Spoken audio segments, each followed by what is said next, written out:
बातमी। काल सातारा जिल्हा परिषद निवडणुकीच्या मुद्द्यावरून अधिवेशनात शिवसेना आणि भाजप आमने-सामने आले होते। दोन्ही पक्षांनी या मुद्द्यावरून आक्रमक भूमिका घेतली होती। सत्ताधारीच एकमेकांविरोधात असल्याचे चित्र अधिवेशनात निर्माण झाले होते। यानंतर काल उशिरा रात्री उपमुख्यमंत्री एकनाथ शिंदे यांनी मुख्यमंत्री देवेंद्र फडणवीस यांची वर्षा निवासस्थानी भेट घेतली।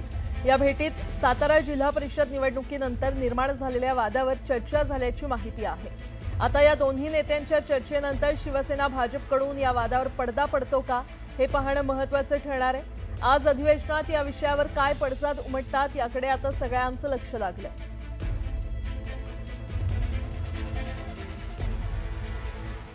सातारा जिल्हा परिषद निवडणुकीत भाजप विरुद्ध शिवसेनेत झालेल्या तुफान राड्यानंतर आता ठाकरेंच्या शिवसेनेचे आमदार आक्रमक होणार असल्याची माहिती सूत्रांनी दिली आहे। नीलम गोऱ्हेंविरोधात सभागृहात उबाठाचे आमदार पदमुक्त करण्यासाठी प्रस्ताव मांडणार असल्याचीही माहिती मिळते।